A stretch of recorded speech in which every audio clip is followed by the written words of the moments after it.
we need to understand if we're going to learn how to weigh music and listen to music are some basic principles and building blocks of music. You don't have to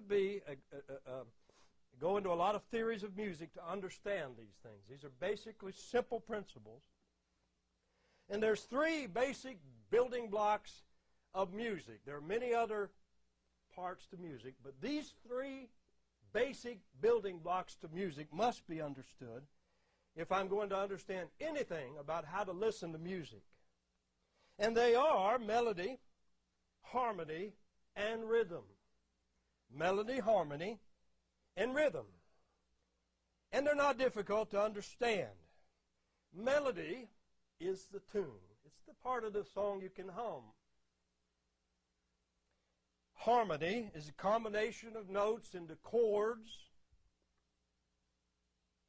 And rhythm is the movement of the music, the timing of the music, the pulse of the music. 1-2 or 3-4 or 4-4 or 6-8, or the timing, the pulse of the music. It can be slow, fast, smooth, jerky. That's rhythm. Now we can illustrate this with one song played along in such a way, if you listen, that first you'll hear the melody, and then you'll hear the harmony come in, the chords, and then you'll hear the rhythm emphasized. Now this is Sweet Hour of Prayer, and it's in page number 361 in your hymn book. It's in 6/8 time. Brother, will you play that? That's the melody. It's the melody. Simplest part of music, the melody. It's the harmony, the chords. Harmony.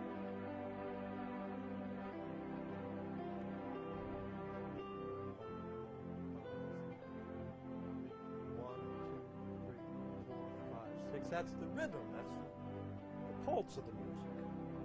It's a very simple concept. And our music has that.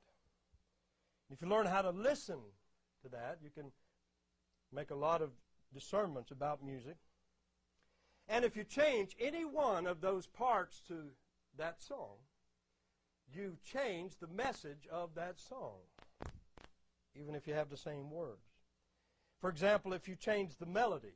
Now the melody is, sweet hour of prayer, sweet hour of prayer. That's a melody. That's a sweet melody. That's a perfect melody for that message. Because that melody just, it fits praying. It just makes you want to pray, doesn't it? It's just music's a powerful thing. And that melody perfectly fits that message. It's perfect. But if you tried to sing, sweet hour of prayer, calls me from a world of care, bids me at my Father's throne, it's a melody. It could have been the melody for that song, but it doesn't work. Why? Because music's a language. And that melody doesn't tell you to pray. It doesn't tell you to pray.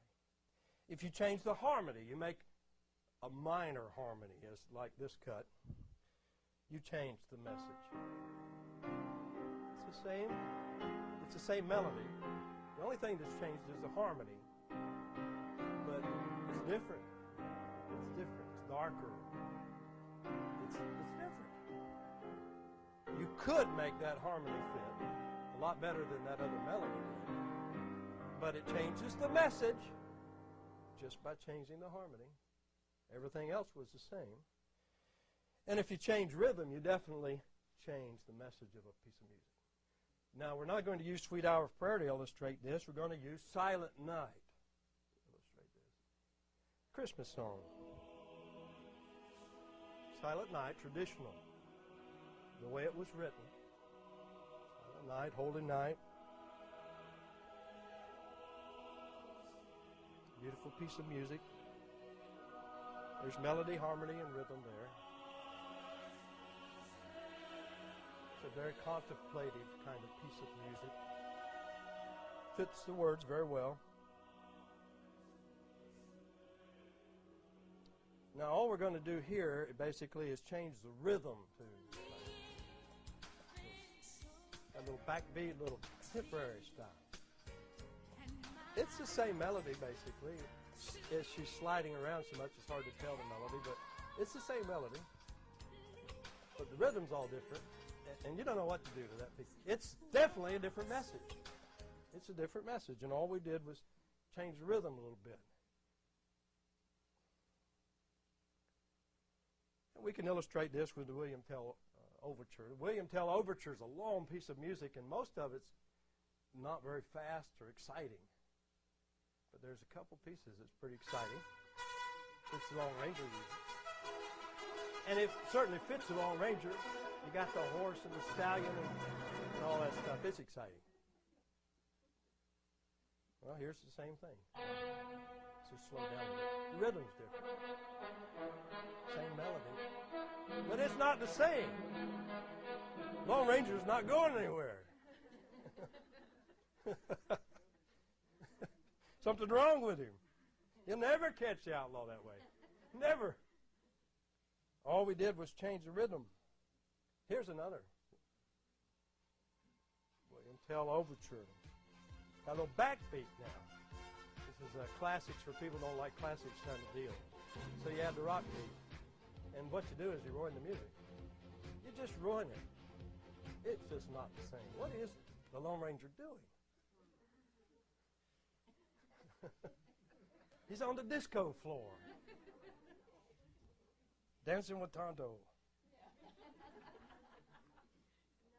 Good classical music uses strong rhythm, but only in moderation. That last bit of the William Tell Overture is powerful rhythm, but only in moderation. It's 12 minutes long, that piece of music. That overture is 12 minutes long, but only about 2.5 minutes is that powerful, strong Lone Ranger music.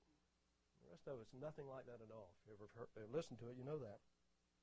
And good Christian music emphasizes melody and message, not rhythm. That's what we see in Ephesians 5:19. What are we supposed to be doing with our Christian music? Well, God tells us where the emphasis should lie. Ephesians 5:19, speaking to yourselves in psalms and hymns and spiritual songs, singing and making melody. Melody. That's what it is, melody. The simple melody, the part you can hum to yourself while you're working. You might have been humming some hymn today while you were going about your business. You didn't have the harmony and everything going, but you had the simple little tune, the melody going. And that's where God says our emphasis should be in our Christian music. Not on the harmony even, and certainly not on the rhythm. And by the way, if we keep the focus on the melody and the message, which is where the focus, where the Bible tells us our focus should be, we will not be tempted to have elaborate background music. We don't have that. We don't need that. That does not help the melody one bit. That doesn't help the message one bit.